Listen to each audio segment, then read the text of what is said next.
Have you ever caught yourself obsessing over every detail of your day, trying to orchestrate every outcome, manipulating every conversation to go your way? Have you found yourself lying awake at night, mind racing with plans, backup plans, and contingency strategies for situations that may never even occur? How many times have you felt frustrated, anxious, or downright miserable because things didn't unfold exactly as you envisioned? How often have you exhausted yourself trying to control your partner, your children, your colleagues, even strangers on the internet? Well, I'm going to tell you something that might be difficult to accept. Your desperate need to control everything is the very thing that's stealing your happiness. We live in a culture that worships control. From childhood, we're taught that success means having everything figured out, that wisdom means anticipating every possible scenario, that responsibility means micromanaging every aspect of our lives and the lives of those around us. But this is an illusion, a beautiful, seductive, and ultimately destructive illusion. Lao Tzu, the ancient Chinese philosopher and founder of Taoism, saw through this delusion over 2,500 years ago. He understood that the more we grasp, the more slips through our fingers. The more we try to force life to bend to our will, the more it resists us. The more we attempt to control, the more chaotic our inner world becomes. In the Tao Te Ching, he wrote, "The sage does not attempt anything very big and thus achieves greatness." This isn't about being passive or giving up on your dreams. It's about understanding a fundamental truth about the nature of reality itself. Today, you're going to discover why your control addiction is making you miserable, how it's disconnecting you from the natural flow of life, and most importantly, how embracing the ancient wisdom of Wu Wei, effortless action, can transform your relationship with happiness forever. Are you ready to let go of the exhausting burden of trying to control everything? Then stay with me, because what you're about to learn could change everything. Let's start with a question that might make you uncomfortable. How much do you actually control in your life? Think about it. You can't control the weather. You can't control the traffic. You can't control what other people think, say, or do. You can't control the economy, politics, or global events. You can't even fully control your own thoughts and emotions. They arise and pass away according to their own mysterious rhythm. Yet we spend enormous amounts of energy trying to control these uncontrollable forces. We check the weather obsessively as if our attention could change the forecast. We rage at traffic as if our anger could move the cars. We manipulate conversations, trying to force others to see things our way. We worry about the future as if our anxiety could somehow prevent bad things from happening.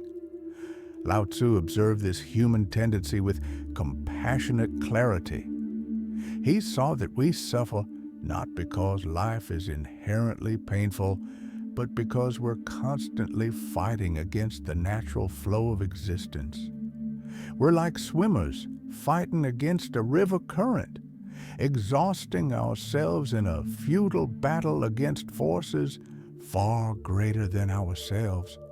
The philosopher understood that this need to control stems from fear.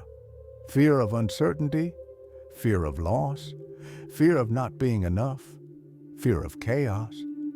So we build elaborate systems of control to create the illusion of safety, the illusion that we're the directors of our own movie.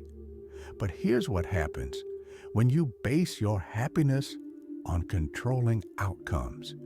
You become a prisoner of circumstances.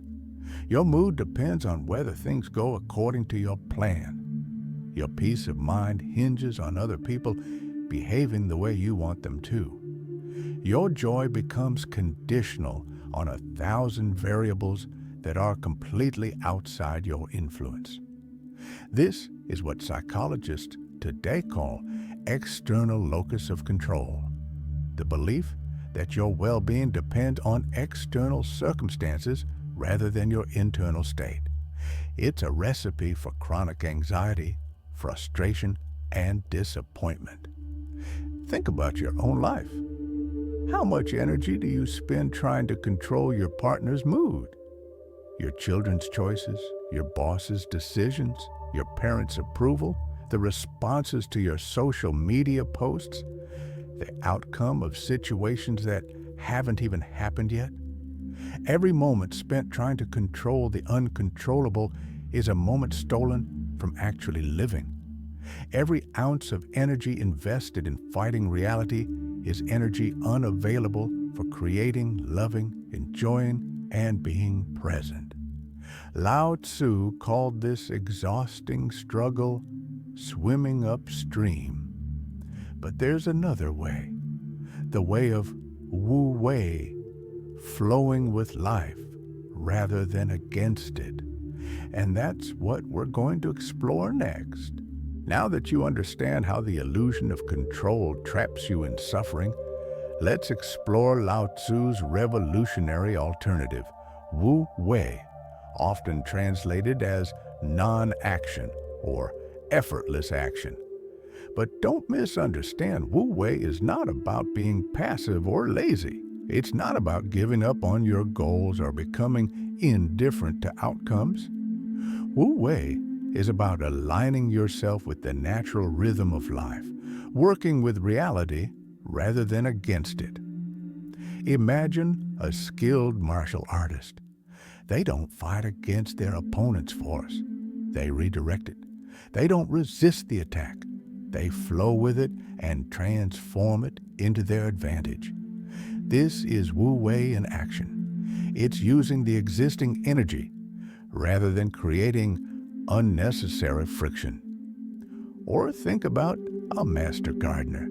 They don't force plants to grow by pulling on them. Instead, they create the right conditions, good soil, adequate water, proper sunlight, and then allow nature to do what it does best. The gardener works with natural laws, not against them. This is how Lao Tzu suggests we approach life. Instead of exhausting ourselves trying to control every variable, we learn to create the right conditions and then trust the process. Instead of forcing outcomes, we align our actions with the natural flow of circumstances. In the Tao Te Ching, Lao Tzu writes, "The Tao does nothing, yet nothing is left undone." This beautiful paradox points to the power of aligned action. When you stop fighting reality and start flowing with it, you discover that life has its own intelligence, its own momentum, its own way of unfolding that's often far more elegant than anything you could have planned. But how do you practice Wu Wei in a world that demands constant action, constant striving, constant control? First, you learn to distinguish between what you can influence and what you cannot.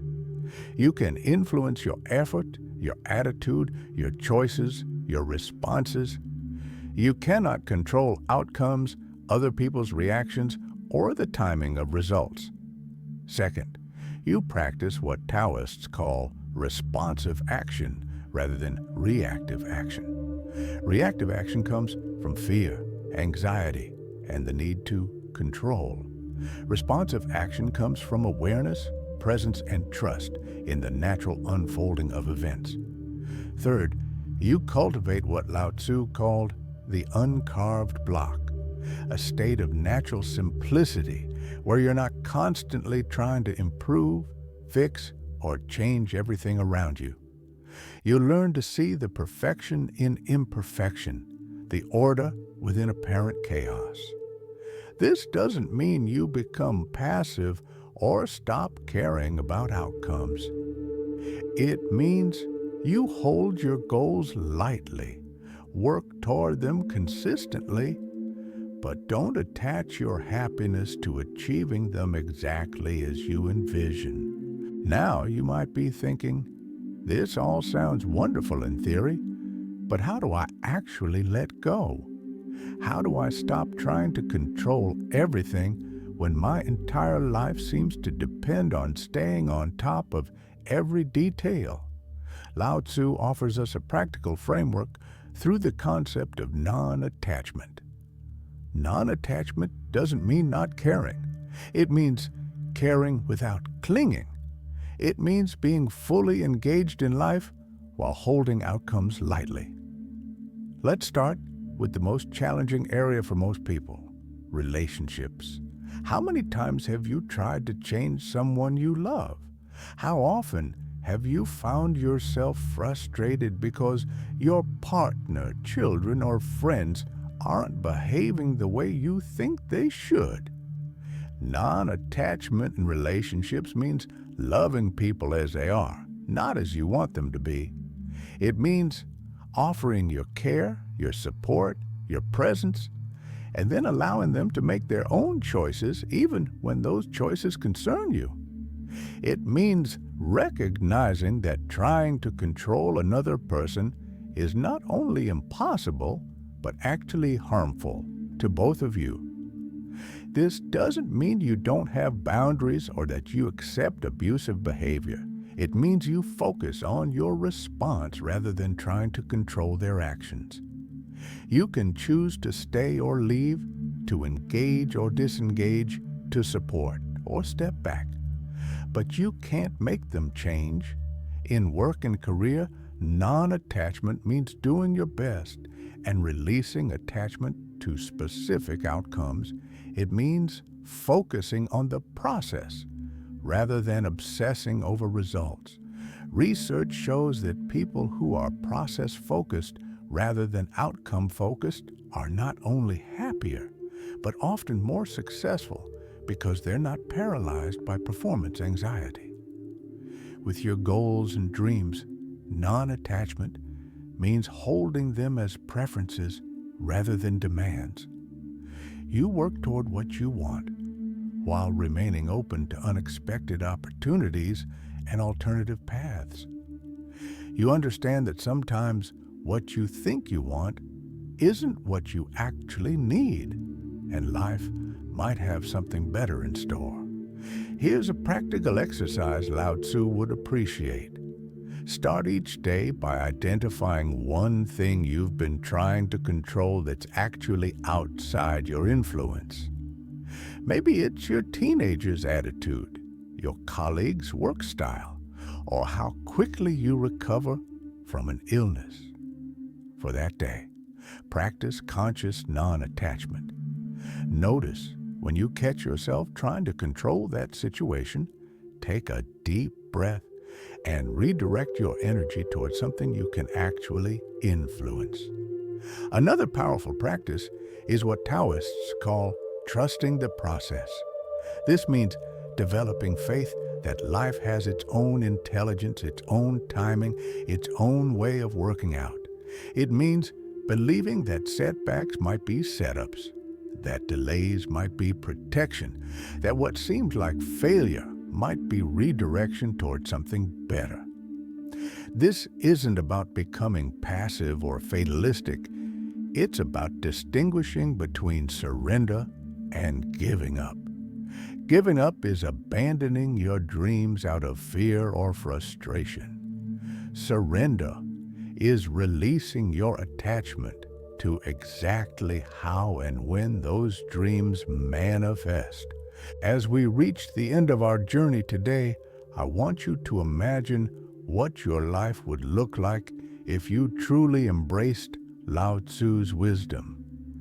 Picture waking up each morning without the weight of trying to control everything on your shoulders. Imagine moving through your day, responding to what is rather than fighting against what isn't. Think about the energy you would have available if you weren't constantly battling reality, the creativity that would emerge if you weren't always trying to force predetermined outcomes, the peace you would feel if you could trust that life is unfolding exactly as it needs to. This is what Lao Tzu called living in the flow, being like water, finding your way naturally, adapting to circumstances while maintaining your essential nature. It's about dancing with life rather than wrestling with it. But remember, this is a practice, not a destination. You don't master letting go once and then never struggle again. Every day presents new opportunities to choose between control and flow, between forcing and allowing, between anxiety and trust. Start small. The next time you find yourself stuck in traffic, instead of raging against the delay, see if you can breathe deeply and accept this moment as it is. When someone disagrees with you, instead of trying to convince them, practice allowing them to have their perspective. When a plan falls through, instead of immediately trying to fix everything, pause and see what new possibilities might emerge. Each time you choose flow over force, you're not just reducing your stress, you're aligning yourself with the fundamental nature of reality. You're discovering that happiness isn't something you achieve by controlling circumstances, but something you access by releasing the need to control them. Lao Tzu reminds us, when I let go of what I am, I become what I might be. Your happiness isn't waiting for you to get everything perfectly arranged. It's available right now, in this moment, when you stop fighting what is and start flowing with what could be. The question isn't whether you can control everything. You can't. The question is, will you exhaust yourself trying, or will you discover the profound peace and joy that comes from letting go? If this resonates with you, I challenge you to try one small act of letting go today. Comment below with, "I choose to flow," and share one thing you're ready to stop trying to control. Because the moment you stop grasping for happiness, you might just find that it's been there all along, waiting for you to open your hands and receive it. Remember, if you want to be happy, release the need to control everything. Trust the process. Flow with life and discover the profound peace that comes from dancing with reality rather than fighting against it.